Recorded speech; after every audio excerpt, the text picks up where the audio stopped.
All right, everybody. Now is the most exciting part of the day. We have Carol Davids and her students from IIT.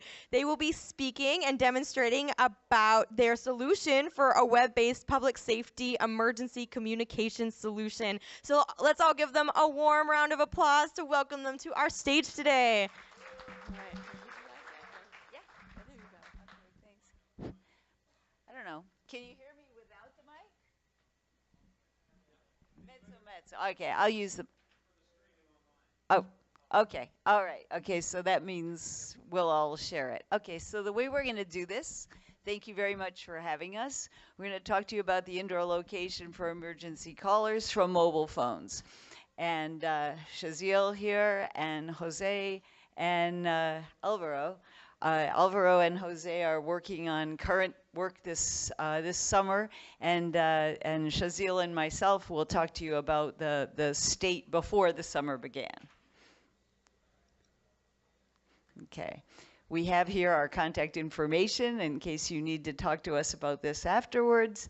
And I've put up here also the website for the Real-Time Communications Lab at IIT, and also for our upcoming conference. We are partners with ClueCon, and we are delighted to be able to support ClueCon and have ClueCon support us. And so you can see us, visit us again in October. So why do we do this?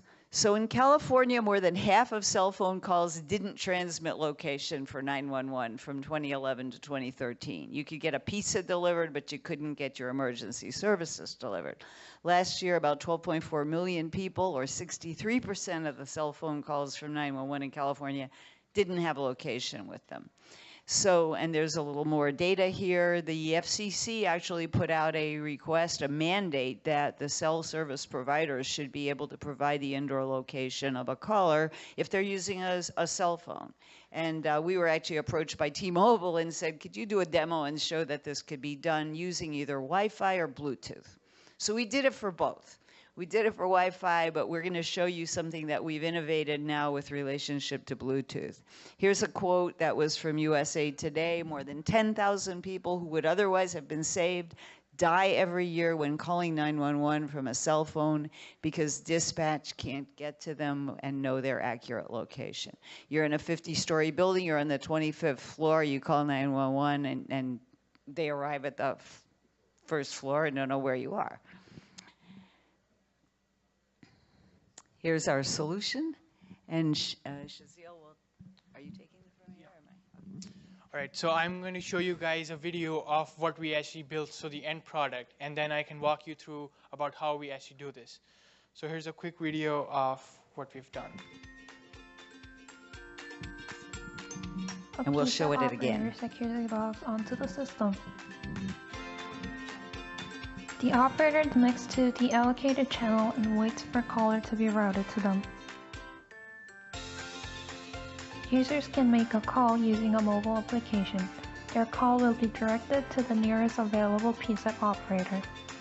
Once the caller connects to their nearest PSAP client, the PSAP operator and caller can communicate with each other via video interface and an audio call. The PSAP operator can interact with the map to guide the caller. The caller's location is updated every 5 seconds. The map shows the outdoor location of the building. In case of fire emergencies, the PSAP operator can utilize real-time data of temperature and humidity from beacons to guide the caller accordingly. Thanks for watching.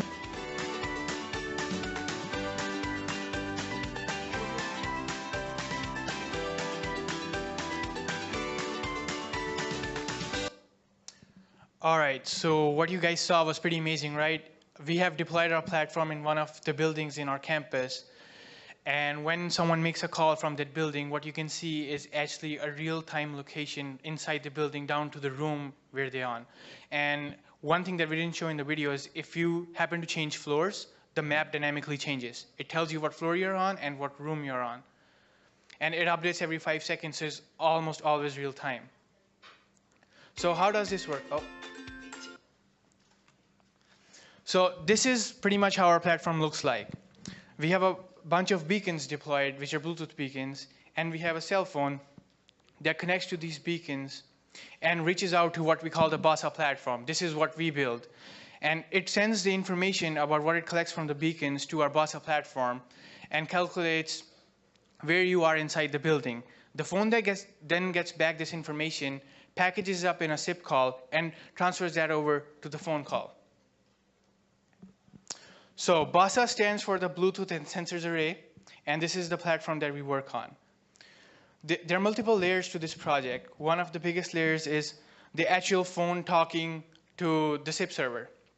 So before this year, we had something that connect to the SDNet, and then we transferred over the information about where you were. But now we have moved to an all web-based solution. So we use WebRTC to transfer the data that we get from our platform about where you are.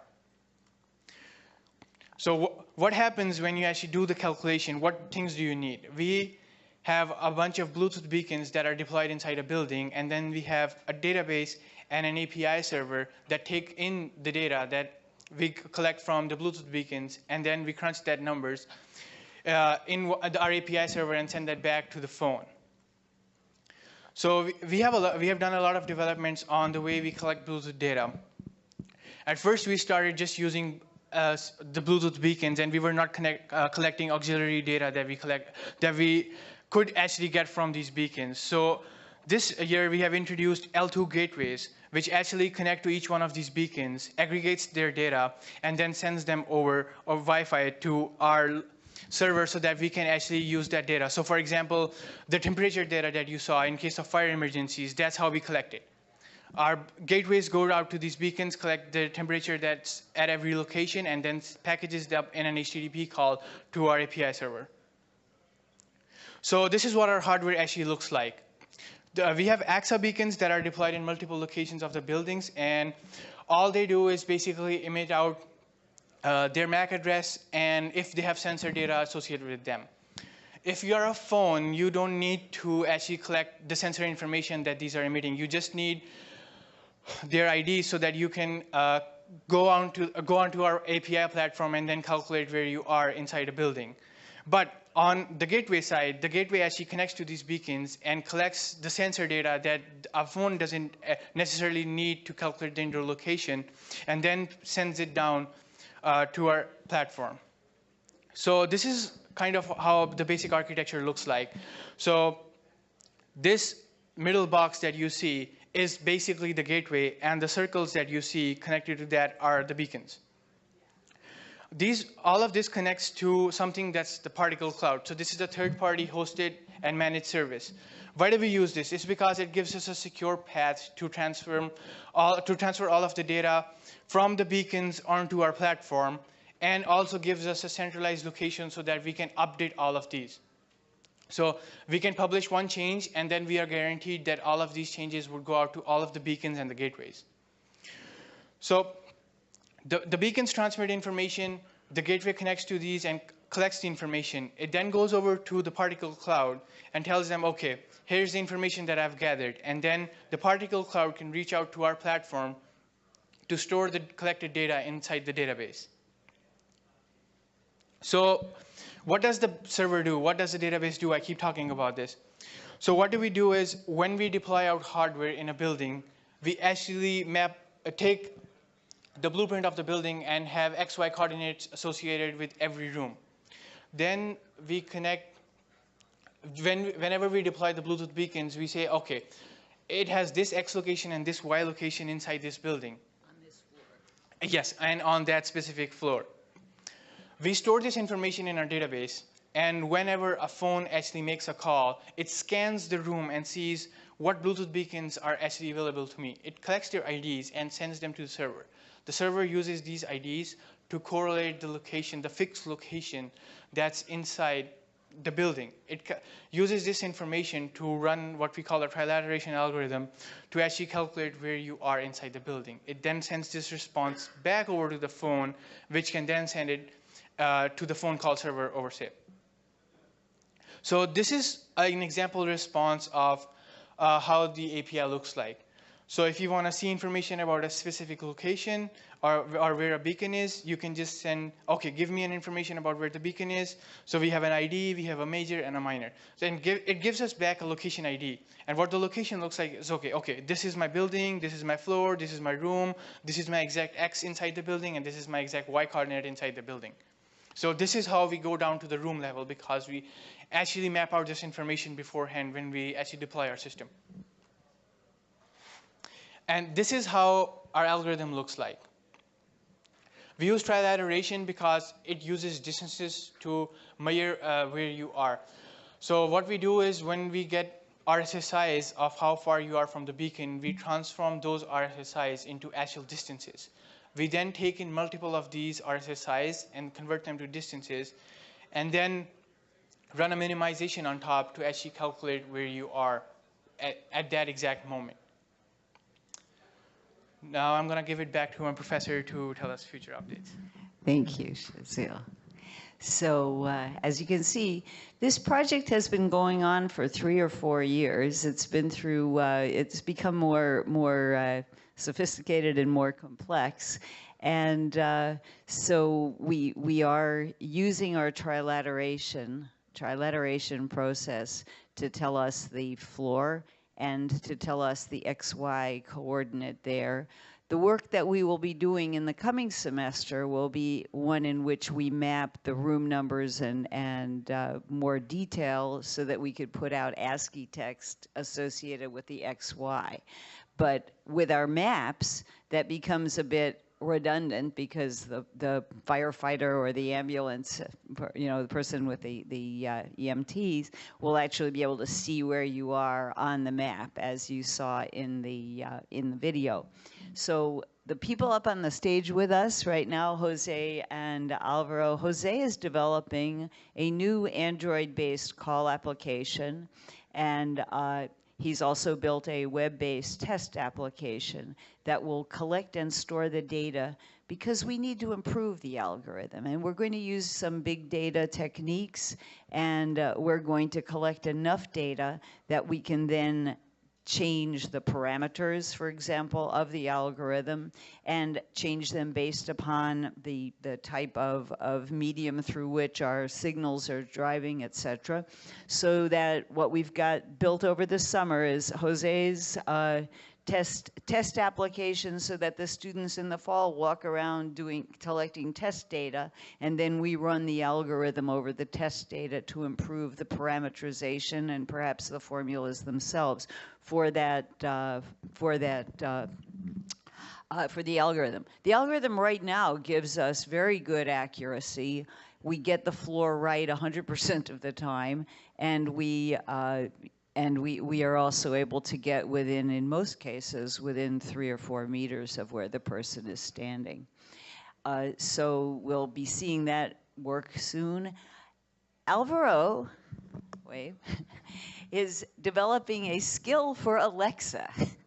And he's gonna participate in dangerous demos on Wednesday.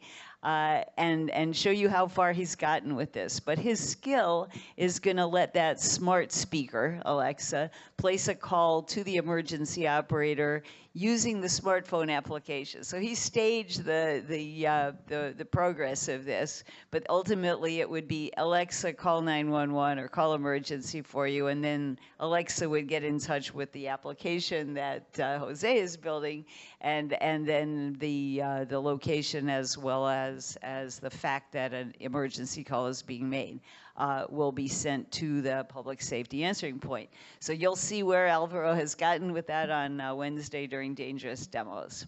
So what we thought we would do now, because we have some time, is show you the video again, and maybe it'll make more sense to you now.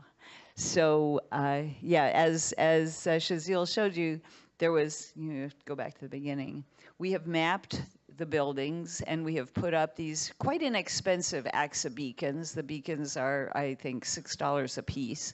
And we've just recently put them into one of the dorm rooms, and we were able to get away with 3 per floor, and one of the the gateways every 2 floors. So it's not an expensive solution. The main thing that I've heard as far as problems that might arise are the fact that right now the beacons themselves are battery powered, and so are the gateways, and so there's a finite life before you have to roll a truck and change the batteries. However, for an industrial solution to this, you would want to put a circuit in, sort of like the circuits that you use to light the exits. So you need a drip. You don't need a lot of power, and if somebody were doing this in a building, it would not be a huge investment then to simply put your gateways into commercial power. So you want to do that?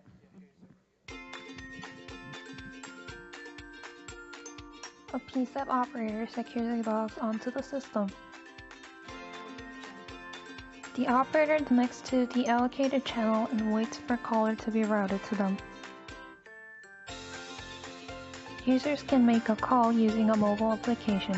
Their call will be directed to the nearest available PSAP operator. Once the caller connects to their nearest PSAP client, the PSAP operator... Okay, so I'm going to explain a little bit of what actually happened at this point. So once the call was placed and you're connected to the channel, the phone is actually right now scanning at this point for the Bluetooth beacons that it has in its vicinity. It's then sending this over to the BASA platform to actually calculate the indoor location. And caller can communicate with each other via video interface and an audio call. Now, at this point, it has gotten back the information about where I am inside the building, and that's this dot you see. This blue dot with the radius is where you are inside the building at that specific point. The PSAP operator can interact with the map to guide the caller. The caller's location is updated every 5 seconds. The map shows the outdoor location of the building. In case of fire emergencies, the PSAP operator can utilize real-time data of temperature and humidity from beacons to... Okay, so this temperature and humidity data is what we call auxiliary data. This is not actually collected by the phone that's making the call. This is what the gateway collects and then sends over to our platform. So we chose to keep both of these pieces separate so that one is not reliant on the other. You want to have the location no matter what. Doesn't matter if you can collect temperature data or not, since the location data is more important. Guide the caller accordingly. Thanks for watching.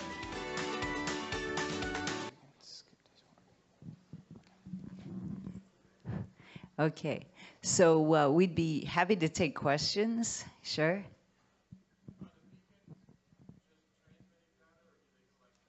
So the beacons, these are the little $6 AXA beacons. They're just sitting there like lighthouses. All they're doing is emitting the packets that they emit include their MAC address, and they're selling their ID, and that would be their Bluetooth ID. And when they're received by the phone, when we tell the phone, oh, did you observe that somebody dialed emergency? When you push the emergency button, the phone will then scan and pick up these dumb beacons. I mean, the beacons themselves at that point are just putting out light. They're just putting out sound. They're just saying, this is my name.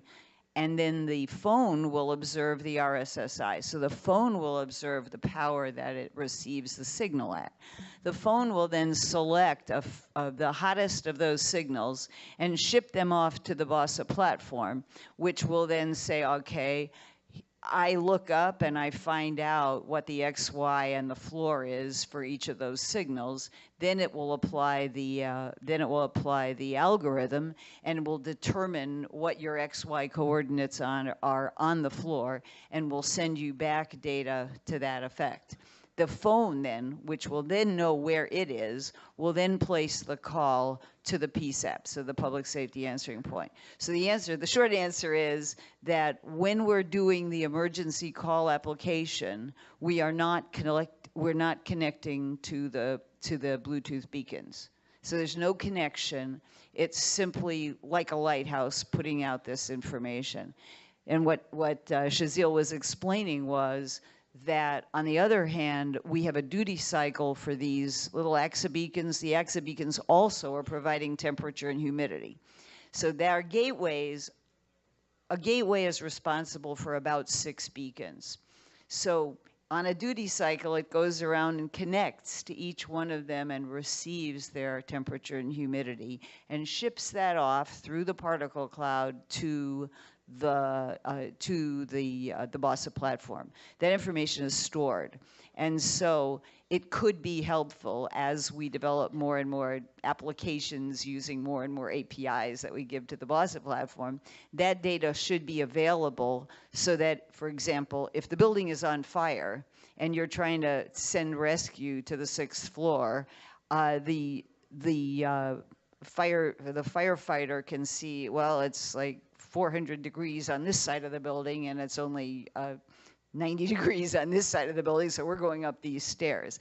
So that's going to be cached information in the database, and there would need to be the ability to pipe that information to the firefighter. So that we would be connecting, and the gateway is going to go around and connect.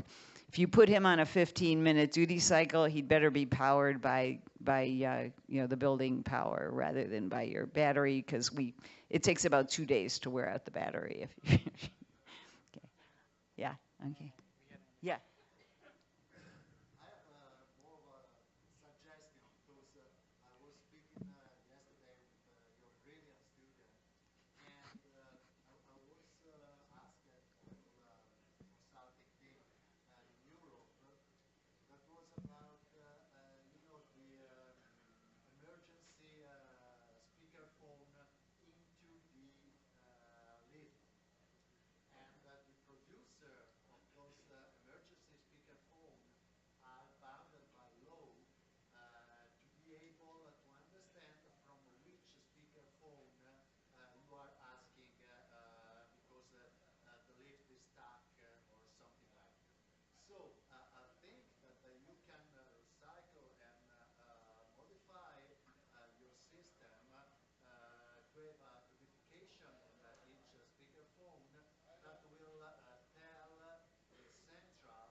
Yeah, when many campuses have, we have the blue phones on our campus, for example, and so our public safety knows exactly where those phones are, so when you call, you can. Yeah, interesting anecdote, so when we put the beacons into this tall, it's a dormitory, and we did many experiments simply to find out how the signal from the beacon behaves. And we use something, by the way, called Ubertooth, so that we can actually look and see what are the Bluetooth messages. So we have an ability, it's an add-on to Wireshark, so we can look and see exactly what those messages are. So what we found, and we were testing to see where we should put the AXA beacons so that we'd have optimal coverage on a dorm floor. So that one of the experiments the students did was they stood close to the elevator. When they stood close to the elevator, they could no longer receive the signals. And that's, I believe, and we have to do some RF studies in the fall, but probably when the elevator moved. When the elevator doesn't move, you're fine. But when the elevator is in transit, even though it may not be passing your floor, I think the electrical currents that are running in the shaft itself wiped us out. We couldn't actually get any signals. So one of the downsides of our solution currently would be, don't have an emergency next to the elevator when it's moving. So that's the kind of study that we have to continue to do in the fall. And that's one of the things that Jose's data store is going to help us do, is to understand the relationship between other things that are going on in the building and the accuracy of our, yeah.